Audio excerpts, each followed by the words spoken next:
সাতজন ব্যক্তি, তাদেরকে কিয়ামতের ময়দানে আল্লাহ তাআলা কি করবেন? আরশের ছায়ায় স্থান দিবেন। যাদের কাতার আবু জেহেল, আবু লাহাব, উতবা, সাইবার চেয়েও কি হবে? নিকৃষ্ট হবে। তাদের কাতারের মধ্যে যাতে আমি না পড়ি। আমার দৃষ্টিভঙ্গি, আমার আকীদা, আমার ঈমান, আমার বিশ্বাস কি থাকবে? কোরআন আর সুন্নাহ। যারা আল্লাহ আল্লাহ রাসূলের কথা বলবে তাদের মর্যাদা আমার অন্তরের মধ্যে থাকবে। এটাই হলো ঈমান, এটাই হলো আকীদা, এটাই আমার দৃষ্টিভঙ্গি, আল্লাহ আল্লাহ রাসূলের দৃষ্টিভঙ্গি। আর কেউ কেউ কোন কোন মুফাসসিরিন কেরাম বলেন মিন লিল বয়ান, মিন হলো বয়ানের জন্য। তার মানে তুমি যে পরিমাণ দান করবে আল্লাহ তাআলা ওই পরিমাণ তোমার গুনাহসমূহ মাফ করে দিবে। তার ঘর মসজিদে এসে কোরআনের আলোচনায় বসার তৌফিক দান করেছেন। আমরা সকলেই শুকরিয়া তান বলে আলহামদুলিল্লাহ। মুআজ্জাজ হাজিরিন, আমাদের আলোচনা চলতেছিল মহান আল্লাহ তাআলার পথে দান করা সম্পর্কে, যে আল্লাহ তাআলা বিস্তারিত আয়াত নাজিল করেছেন। ওই আয়াতগুলি রাসূল করিম সাল্লাল্লাহু আলাইহি ওয়াসাল্লাম তিনি সাহাবা কেরাম রিদওয়ানুল্লাহি তাআলা আলাইহিম আজমাইন তাদেরকে দানের জন্য, আল্লাহ তাআলার পথে ব্যয় করার জন্য উৎসাহিত করতেন। রাসূল করিম সাল্লাল্লাহু আলাইহি ওয়াসাল্লাম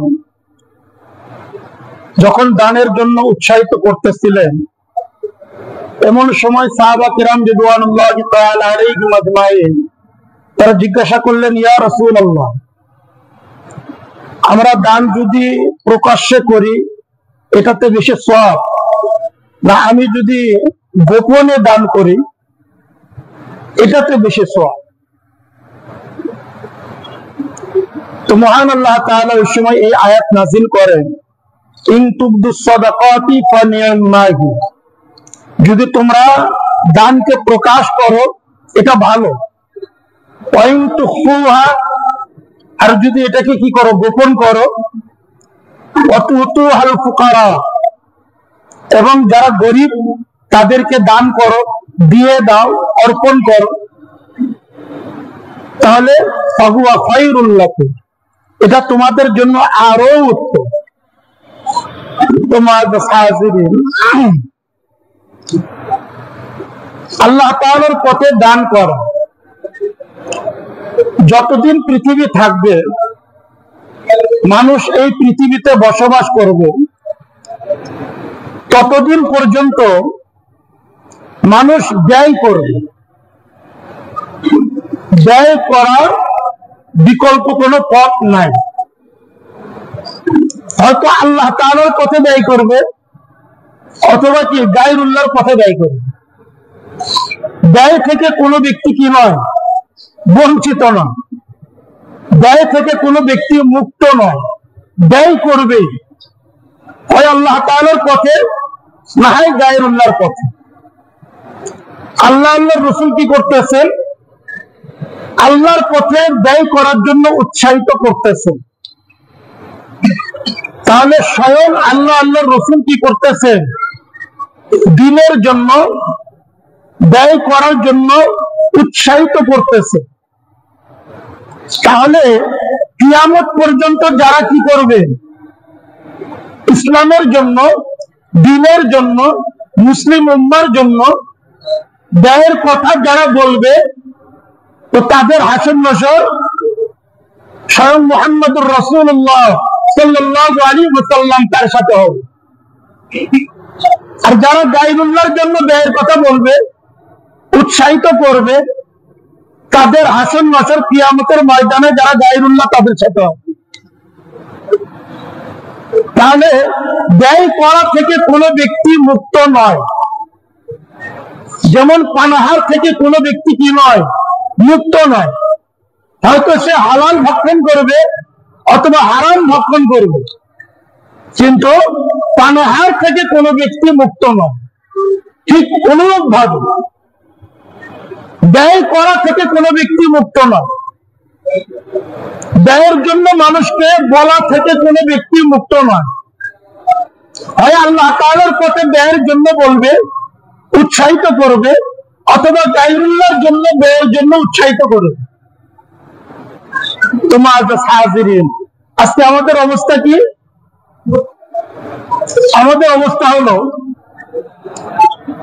যারা গায়রুল্লাহর জন্য ব্যয়ের কথা বলে তারা কি হয়ে যায়? মহান হয়ে যায়। এই লোক দাতা, অনেক মানবিক। যারা বলে তাদেরকে কি বলা হয়? মানবিক ব্যক্তি।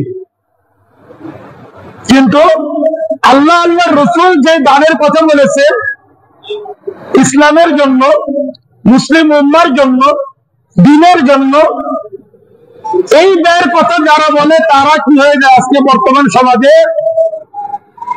কি বলে? ফকিরি বিদ্যা। নাউযুবিল্লাহি মিন যালিক। একই মানুষ, তার অন্তরের পরিবর্তন, অন্তরের বিশ্বাস, আকীদা, তার ঈমান কোন পর্যায়ে গেলে এই কথা বলে বুঝতে হবে। আমি কোথায় ভুল করতেছি, আমরা কোথায় ভুল করতেছি, আমার আকীদা, আমার ঈমান কোন পর্যায়ে। আজকে কি বলে? বিভিন্ন মিডিয়াতে প্রচার হচ্ছে, কি বলে? লিল্লাহ খায়। কি বলে? লিল্লাহ খায়। নাউযুবিল্লাহি মিন যালিক। তারা কি করে? মসজিদ মাদ্রাসার জন্য ভিক্ষা করে। নাউযুবিল্লাহি মিন যালিক। গায়রুল্লাহ যখন ব্যয় করার কথা বলে তখন বলে মানবতা। এই লোক অত্যন্ত মানবিক, দরদি, জনদরদি।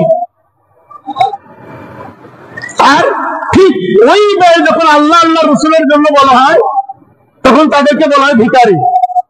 কারা বলে? ইহুদি নাসারা। ইহুদি নাসারা বললে কোনো আপত্তি নাই, কিন্তু আমাদের মতো মুসলমান যারা 5 ওয়াক্ত নামাজি পড়ে, আমাদের সাথে ঈদগাহে কি করে? নামাজ আদায় করে। আমাদের সাথে 5 ওয়াক্ত নামাজ আদায় করে, আমাদের সাথে কুরবানি করে, আমার বিবাহ বার্ষিকীতে আমাদের সাথে সামিল হয়, তাদের বিবাহে আমরা সামিল হই। কার সাথে সামিল হচ্ছে? তার আকীদা, তার ঈমান কোন পর্যায়ে পৌঁছে গেছে চিন্তা করা যায়।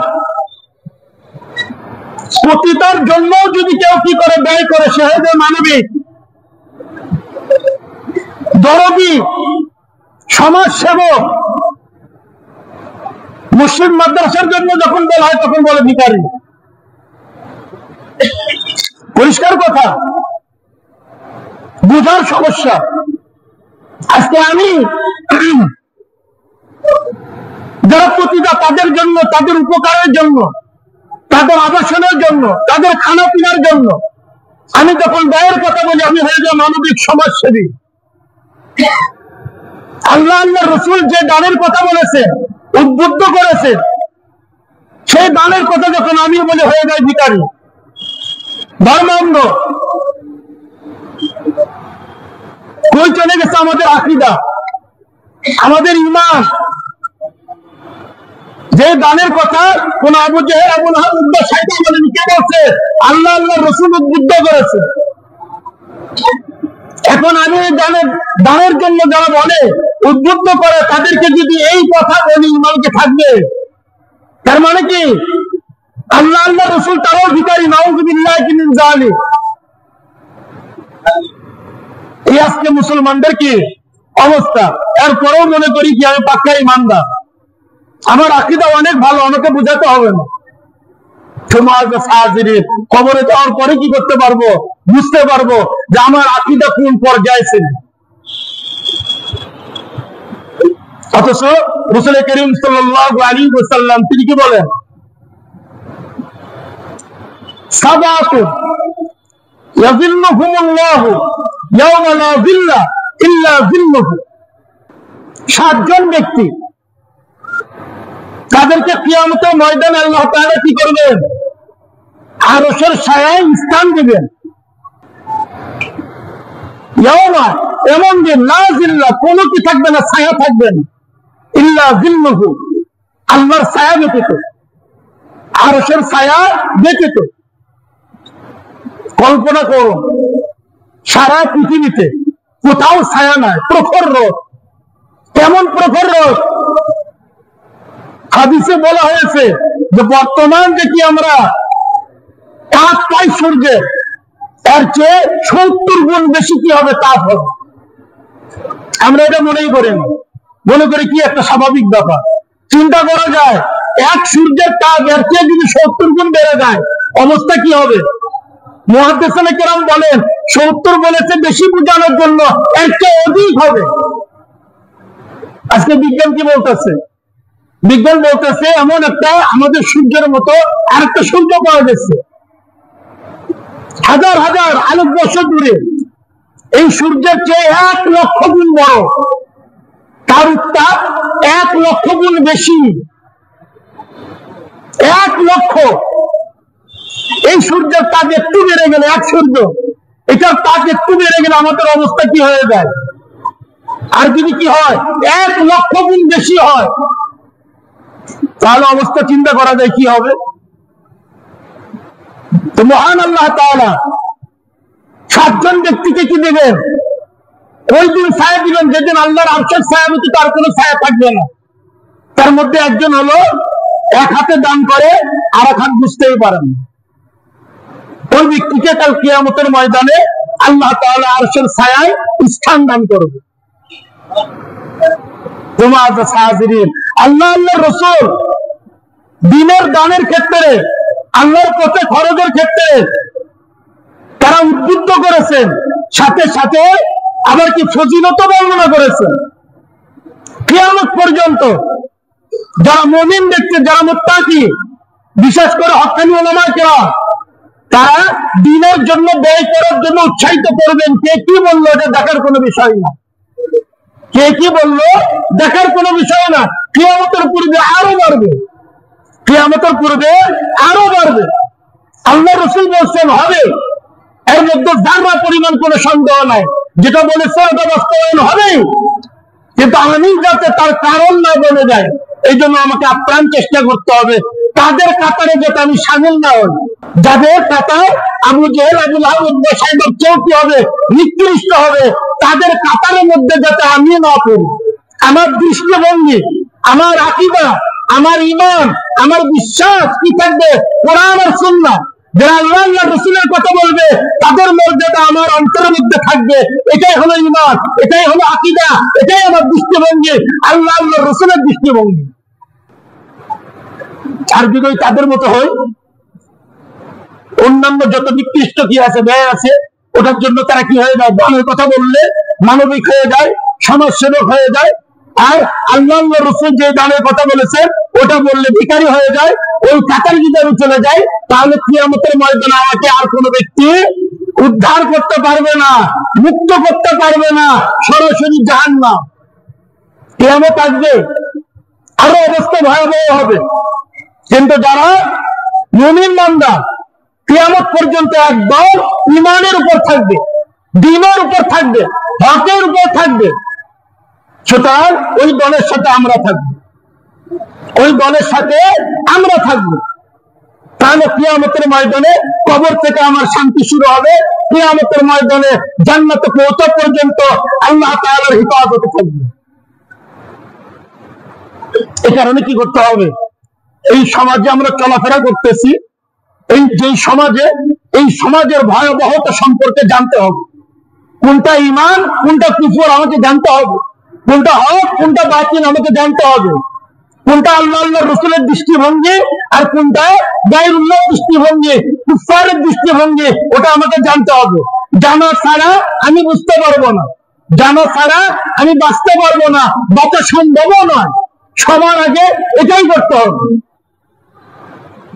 নাতে কি হবে? ওই যে আবু জেহেল, আবু লাহাব, উতবা, সাইবা, তাদের কাতারে ব্যক্তি কোন কারণে যদি না জানার কারণে তার প্রতি আমার মহব্বত চলে আসে, কি না জানার কারণে যদি আমার মহব্বত চলে আসে, তাহলে রাসূল কি বলছেন? আল মারউ মা মান আহাব্বা, যে যাকে ভালোবাসবে কিয়ামতের ময়দানে তার সাথেই তার হাসর নাসর হয়। হযরত আনাস ইবনে মালিক রাদিয়াল্লাহু তাআলা আনহু তিনি বলেন, যে ইসলাম ধর্ম গ্রহণ করার পর সাহাবা কেরাম রিদওয়ানুল্লাহি তাআলা আলাইহিম আজমাইন এই কথা যখন আল্লাহ রাসূল বলে তখন এত আনন্দিত হয়েছিলেন সাহাবা ইসলাম গ্রহণ করার পর আর কোনো কিছুতে এত আনন্দিত হন না। কারণ কি?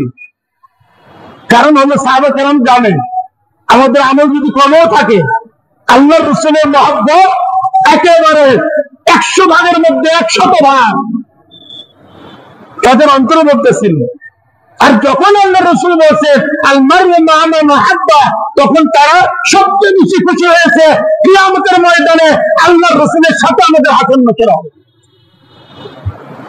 পক্ষান্তরে যারা আবু লাহাব উতবা শাইবা তাদের কাতারের লোক দিনের দানের কথা বললে ভিখারি মনে করে, যারা এই দিনের দানের উপর পড়ালেখা করে তাদেরকে ভিখারি মনে করে, তাদের সাথে যদি আমার মহব্বত হয়ে যায় কিয়ামতের ময়দানে তার সাথে আমার হাসন নসর হবে। আর তার সাথে যদি আমার হাসন নসর হয় অবস্থা কতটা ভয়াবহ হবে এটা কোরআন সুন্নাহ পুরোটা জানলে কিছুটা বোঝা যাবে। পূর্ণাঙ্গ বুঝার তৌফিক নাই। আল্লাহ তাআলা জান্নাতের নিয়ামত যেরকম দিবেন মা লা আইনুন রাআত ওয়ালা উযুনুন সামিআত ওয়ালা খাতারা আলা কলবি বাশার, কোন চোখ দেখেনি, কোন কান শোনেনি, কোন ব্যক্তির অন্তরে উদয় হয়নি, ঠিক জাহান্নামের শাস্তিও এরকম হবে যেটা কল্পনা করা যায় না। সুতরাং দিনের উপর থাকতে হলে যে সমাজে আমরা বসবাস করতেছি এই সমাজ সম্পর্কে আমার কি থাকতে হবে? দিনের ভিত্তিতে জ্ঞান থাকতে হবে। দুনিয়ার ভিত্তিতে জ্ঞান থাকুক আর না থাকুক দিনের ভিত্তিতে আমার জ্ঞান থাকতে হবে। দুনিয়ার ভিত্তিতে জ্ঞান না থাকলে দুনিয়াতে আমি ক্ষতিগ্রস্ত হব, যেটা কি একেবারে ক্ষণস্থায়ী। আর দিনের ভিত্তিতে যদি জ্ঞান না থাকে তাহলে এমন ক্ষতি হবে আমার যে ক্ষতি আর পোষানোর কি নাই সুযোগ। তোমার হাজিরিন মুহাম্মদুর রাসূলুল্লাহ সাল্লাল্লাহু আলাইহি ওয়াসাল্লাম তাকে যখন প্রশ্ন করলেন সাহাবা কেরাম রিদওয়ানুল্লাহি তাআলা আলাইহিম আজমাইন তখন এই আয়াত নাযিল হয় ইন তুবদু সাদাকাতি ফানি'মাহি, যদি তোমরা দানকে প্রকাশ করো মানে প্রকাশ্যে দান করো ফানি'মাহি এটা ভালো, ওয়া ইন তুখফুহা আর যদি এটাকে গোপন করো ওয়া তুতুহাল ফুকারা এবং যারা গরীব তাদের কাছে অর্পণ করো ফাহুয়া খায়রুল লাকুম এটা আরো বেশি উত্তম শ্রেষ্ঠ।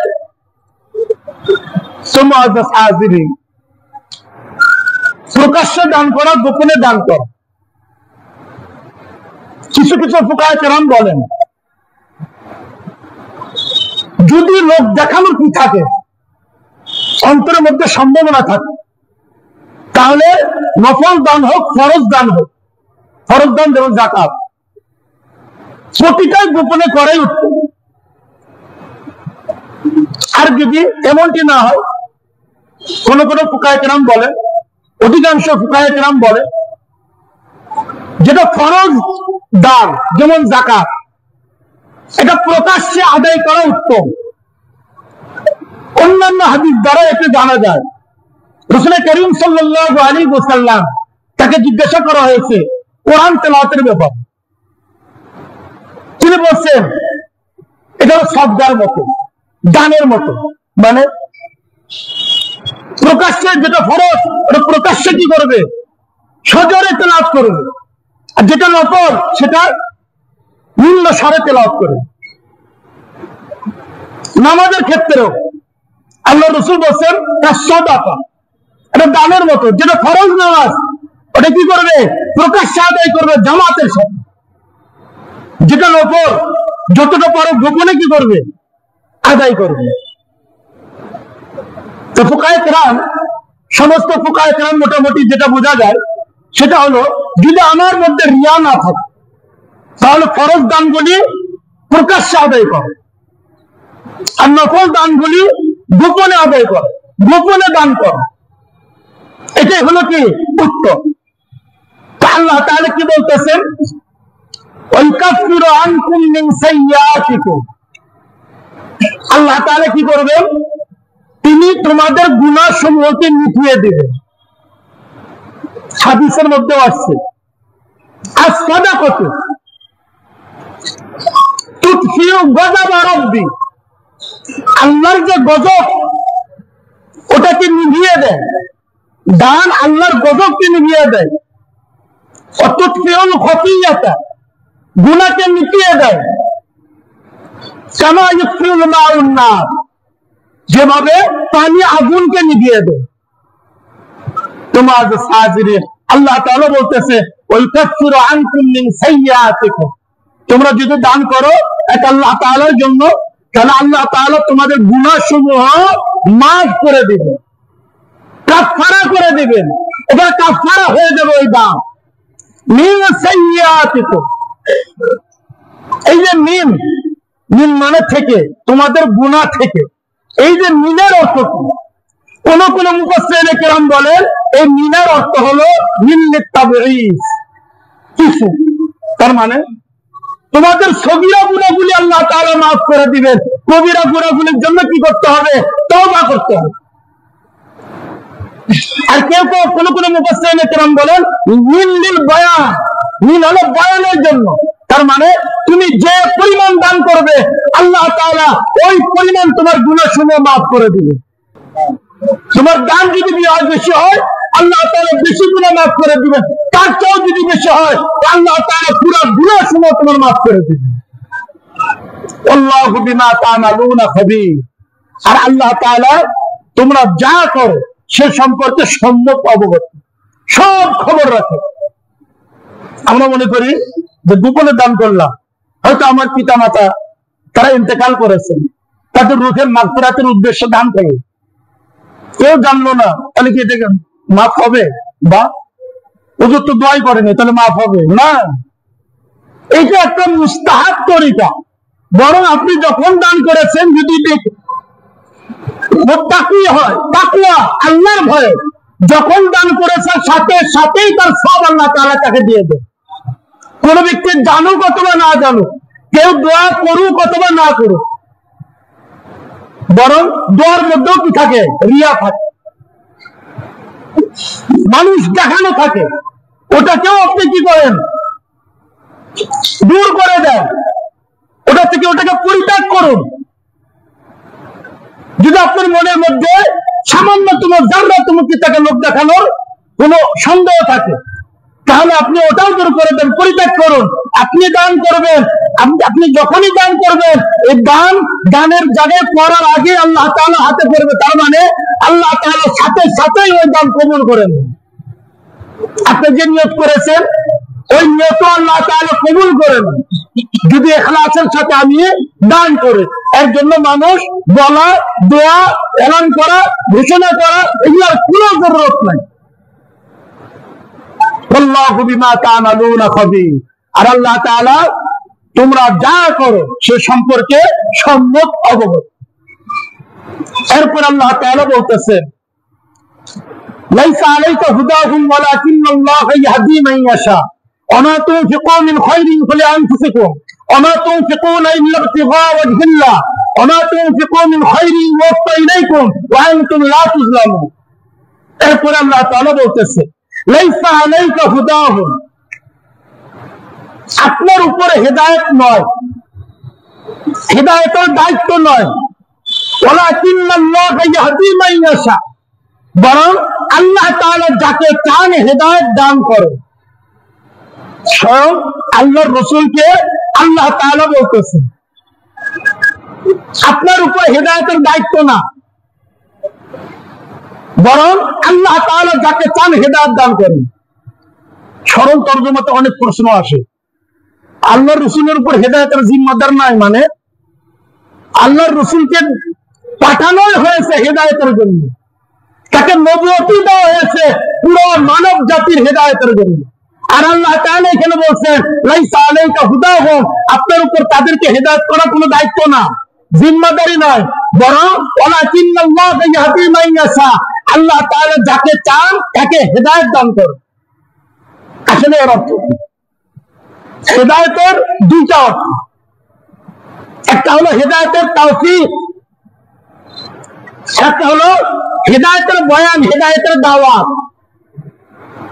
হেদায়েতের তাওফীক এটা আল্লাহ তাআলার হাতে। আল্লাহ তাআলা যাকে তাওফীক দান করবেন সেই হেদায়েত প্রাপ্ত হবে। আর আল্লাহ রসুলের উপর হেদায়েতের বয়ান, হেদায়েতের দাওয়া, মানে হেদায়েতের জন্য মানুষকে বলা, বর্ণনা করা, আবার হেদায়েতের জন্য হেদায়েতের দিকে মানুষকে ডাকা, এটা আল্লাহ রসুলের দায়িত্ব।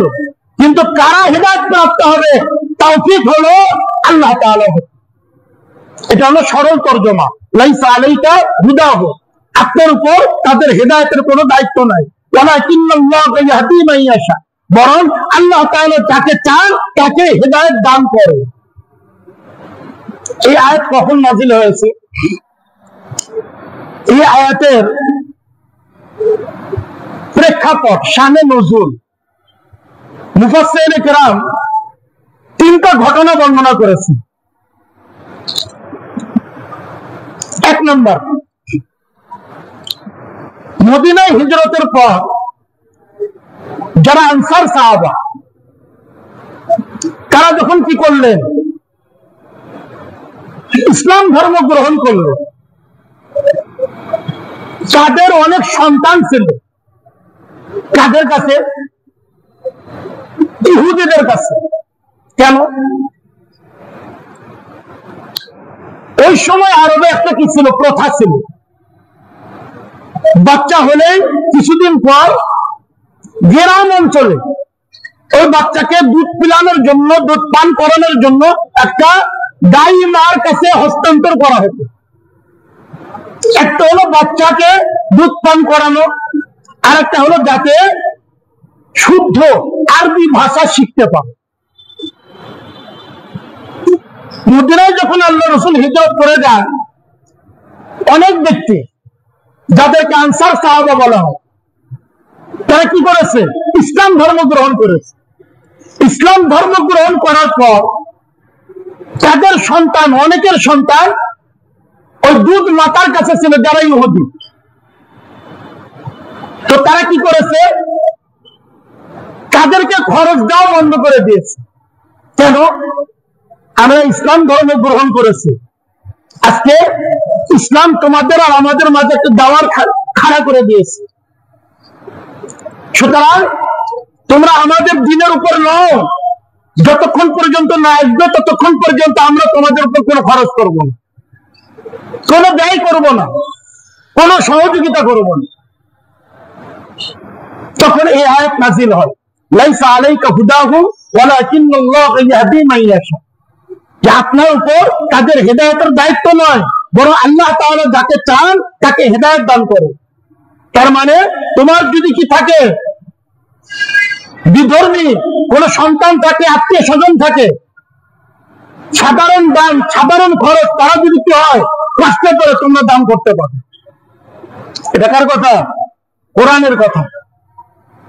তোমার যে সাহায্যের, তাহলে এর চেয়ে যারা বিধর্মী নফল দান, তাদেরকে করা যেতে পারে, বরং তারা বিধর্মী বলে সে মাজলুম, সে কষ্ট পড়ে গেছে, অভাব অনটনে, আমার সক্ষমতা আছে, আমি দান করব না, এটা হয় না। এই শিক্ষা দিচ্ছে কে? কোরআনে কারীম শিক্ষা দিচ্ছে। এটা হলো ইনসাফ। এটা হলো কি? ইনসাফ। এরপরে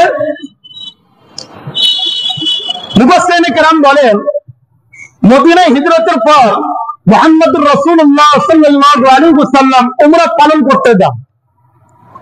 সাথে ছিলেন আসমা বিনতে আবি বকর, হযরত আবু বকর সিদ্দিক রাদিয়াল্লাহু তাআলা আনহুর মেয়ে। ওই সময় তার কাছে, তার মেয়ের কাছে, তার মা কাতিলা, এবং কোন বর্ণনা আসছে তার দাদা কুহাফা, কোন বর্ণনা আসছে তার দাদি, তাদের একটু কষ্ট ছিল। তো তারা আসমা বিনতে আবু বকর সিদ্দিক রাদিয়াল্লাহু তাআলা আনহুমা তার কাছে কিছু চায়। তো তিনি বলেন, আমরা তো ইসলাম ধর্ম গ্রহণ করেছি, আল্লাহ রসুলকে জিজ্ঞাসা করা ছাড়া আমি কিছু দিতে পারবো না। আল্লাহ রসুল যদি বলেন তাহলে তোমাদেরকে আমি আর্থিক সহযোগিতা করতে পারবো। তিনি আল্লাহ রসুলের কাছে যে এটা বলেন। তখন এই আয়াত নাজিল হয়, লাইসা আলাইকা হুদাহুম ওয়ালাকিন্নাল্লাহা ইয়াহদি মান ইয়াশা। হেদায়েতের দায়িত্ব আপনার উপর না, বরং হেদায়েতের দেওয়ার মালিক আমি। আপনার আত্মীয় স্বজন যদি কি থাকে কষ্ট করে, তাদেরকে দান করতে পারে, সহযোগিতা করতে পারে। এই হলো দ্বিতীয় নাম্বার কি ঘটনা। এমনকি হযরত ওমর ইবনে আব্দুল আজিজ তিনি বর্ণনা করেন, কি বর্ণনা করেন? হযরত ওমর ইবনুল খাত্তাব রাদিয়াল্লাহু তাআলা আনহু তার থেকে একটা বর্ণনা করেন। হযরত ওমর ইবনুল খাত্তাব রাদিয়াল্লাহু তাআলা আনহু তিনি দেখতেছেন, হাঁটতে হাঁটতে দেখতেছেন এক জিম্মি ব্যক্তি, এক মুসলমান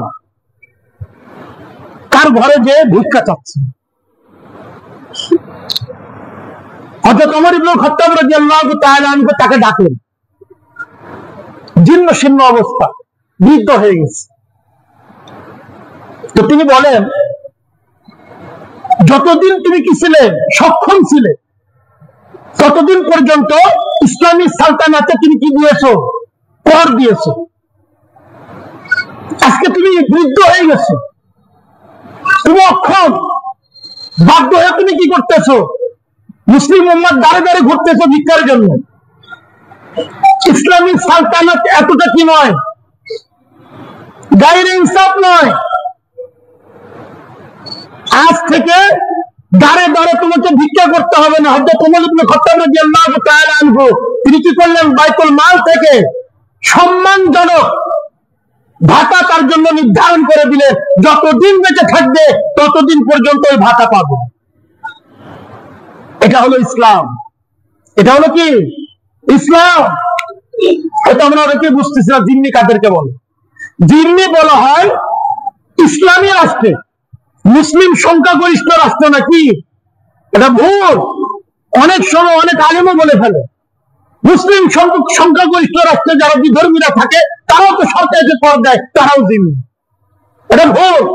ইসলামী রাষ্ট্রে যেখানে কি আল্লাহ রাসূলের সমস্ত কি বিধান অনুযায়ী বিচার ফয়সালা হয়, ওই রাষ্ট্র পরিচালনা করা হয়, ওই রাষ্ট্রে কোন বিধর্মী যদি থাকতে চায় তাহলে তাকে ইসলামের রাষ্ট্রকে কি দিতে হয়?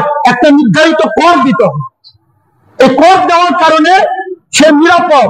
যতদিন বসবাস করবে কর দিয়ে, সে মুসলিম উম্মাহর মতো নিরাপত্তা পাবে, তার জান মাল তার পরিবার নিরাপদ।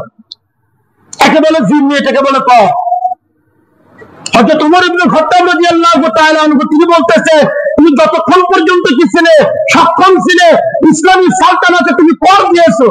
আজকে তুমি অক্ষম হয়ে গেছো, দাঁড়ে দাঁড়ে ভিক্ষা করতেছো। ইসলামী সালতানাতে এতটা বেইনসাফ নয়। আজ থেকে তুমি ভিক্ষা করবে না, বাইতুল মাল থেকে তার জন্য সম্মানজনক ভাতা কি করে দেওয়া হয়েছিল? নির্ধারণ করে দেওয়া হয়েছিল। আর আমরা কি বলি আজকে আমাদের অবস্থা?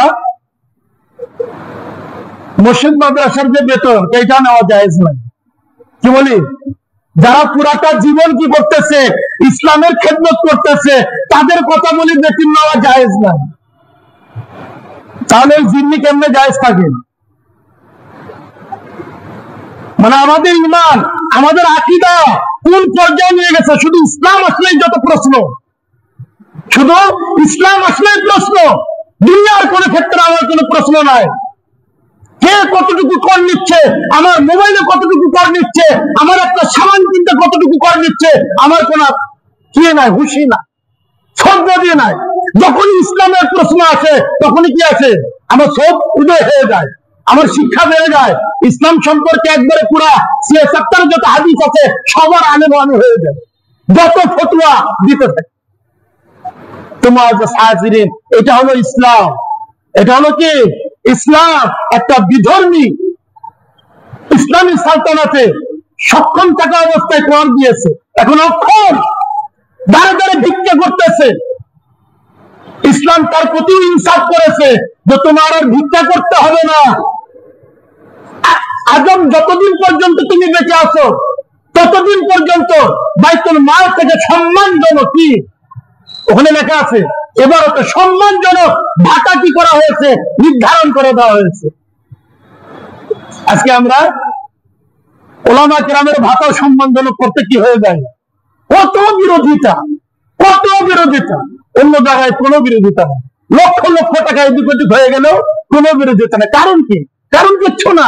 আমার ইমান, আমার আকীদা, আমার ইমান, আমার আকীদা, আমার ইমান আকীদা যদি ঠিক থাকে, ইসলামের জন্য সবকিছু যত করব আমার কাছে ভালো লাগবে। আর ইমান আকীদা যদি ঠিক না থাকে, তাহলে ওই যে বললাম, প্রতিটার জন্য খরচ করলে ওটাকে সমাজ সেবক মনে হবে, ওকে মানবিক মনে হবে, এটা সবের কাজ মনে হবে। কিন্তু ইসলামের জন্য করলে কি মনে হবে? ভিক্ষাবৃত্তি মনে হবে। আজকে আমাদের ওই জায়গায় পৌঁছে গেছে।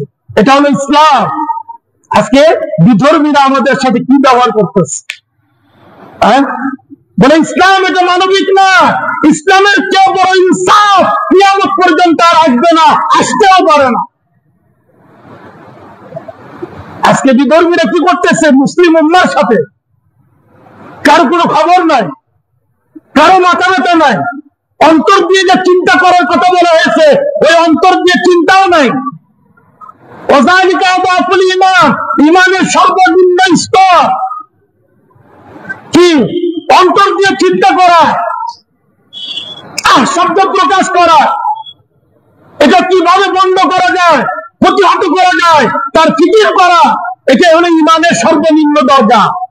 আপনি নামাজ পড়তেছেন, সবই করতেছেন, আপনার অন্তর থেকে চিন্তা ভাবনা করা তো দূরের কথা, শব্দটা আপনার অন্তর থেকে বাড়ায় না, আপনি ইমানের সর্বনিম্ন স্তরেও নাই। আমার কথা, আমার কথা না, মুহাম্মদুর রাসূলুল্লাহ সাল্লাল্লাহু আলাইহি ওয়াসাল্লাম তার কথা। আর ইমানের সর্বনিম্ন স্তরে যদি আমি না থাকি, আমি যা ইচ্ছা তাই বলতে পারি, আমি যা ইচ্ছা তাই বলতে পারি, আর যা ইচ্ছা ওটাকেই আমার ইসলাম মনে হতে পারে। অবস্থা হয়ে গেছে আজকে আমাদের এই। ইমানের সর্বনিম্ন স্তর যদি আমার মধ্যে থাকে, তাহলে একজন মুমিন ব্যক্তি, আমি সর্বনিম্ন হলেও একজন মুমিন ব্যক্তি, একজন মুমিন ব্যক্তিকে ইসলামের সবকিছুই ভালো লাগবে। সর্বনিম্ন স্তরে যদি হয়, তাও সর্বোচ্চ হলে তো কোনো কথাই নাই। আমাদের এই উল্টা পাল্টা গুলো হয় এই কারণে। ইমানের যে সর্বনিম্ন স্তর, ওটাকে আমি কি ক্রস করে ফেলেছি, ওই স্তরে আমার জায়গা নাই, যে কারণে ইসলামের জন্য কিছুই মনে হয় না, উল্টা পাল্টা মনে হয়। ইসলামের সিধাটা দেখলে উল্টা মনে হয়, উল্টাটা দেখলে সিধা মনে হয়।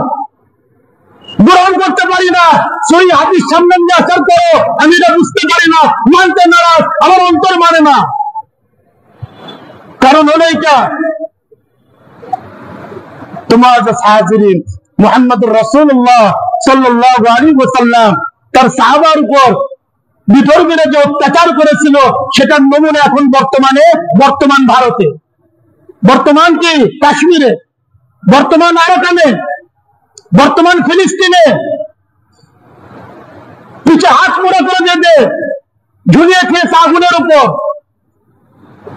তার পিঠের উপর কি করা হচ্ছে?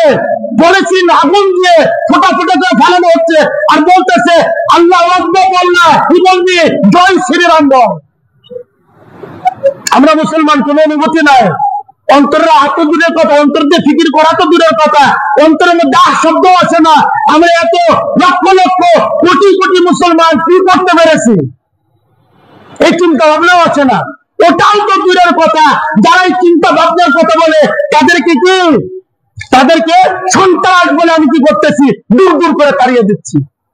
মুসলমান তাদেরকে বাঁচানোর জন্য যারা চিন্তা ভাবনা করে, হাতে কলমে চেষ্টা করে, তাদেরকে সন্ত্রাসী দ্বারাই গ্রেফতার করতেছি। কারা? মুসলমান। আছে কি? আজকে যে আমার মৌত হয়ে যাবে না, কোনো কি নয়, গ্যারান্টি নয়। বয়ান করতেছে, তাফসীর করতেছে, কোরআনের আয়াত বলতেছে, বলতে বলতে ঢলে পড়ে গেছে। চিন্তা করেছিল, সিজদায় গেছে, ঢলে পড়ে গেছে। কখন আমার মৌত হবে জানি না। কমসকম ইমানের সর্বনিম্ন স্তর, এটা নিয়ে আসা দরকার, এটার মধ্যে থাকতে হবে। যদি আর আগে আমার মৌত হয়ে যায়, অবস্থা ভয়াবহ হবে। কারো কিছু হবে না, আমার হবে, কারো ক্ষতি হবে না, আমার হবে। কেউ কোনো কষ্ট পাবে না, এক জায়গা পরিমাণ কষ্ট পাবে না, আমি পাবো। সুতরাং এই ইমানের সর্বনিম্ন স্তর আমাকে কি করতে হবে, অর্জন করতে হবে, যাতে এর মধ্যে আমি থাকতে পারি। তোমার হাজিরিন, এই প্রেক্ষাপটে এই আয়াত নাজিল হয়, লাইসা আলাইকা হুদাহুম ওয়ালাকিন্নাল্লাহু ইয়াহদি মান ইয়াশা। আপনার উপর তাদের হেদায়েতের দায়িত্ব নয়, বরং আল্লাহ তাআলা যাকে চান হেদায়েত দান করেন। সুতরাং আপনার যদি আত্মীয় স্বজন কি থাকে, আত্মীয় স্বজন কষ্টে থাকে, তারা বিধর্মী, আপনি নফল দান তাকে করতে পারেন। হ্যাঁ, কোন জাকাত দেওয়া যাবে না। কি দেওয়া যাবে না? বিধর্মীকে কোন জাকাত দেওয়া যাবে না। আগে ইসলামের শুরু দিকে এটা বৈধ ছিল, কিন্তু পরে এটা নিষিদ্ধ হয়ে যায়। এখন বিধর্মীর কোন কল্যাণের জন্য, তাকে সহযোগিতা করার জন্য কোন জাকাতের অর্থ দেওয়া যাবে না, বরং নফল যে দান সেটা দেওয়ার জন্য বলা হয়েছে। আল্লাহ তাআলা যে তৌফিক দান করেন। আগামী জুমায় এরপর থেকে আলোচনা করার চেষ্টা করবো। ওমা তৌফিক ইল্লা বিল্লাহ। যারা 4 রাকাত ক্বাবলা জুম্মা পড়েননি, পড়ে নিন।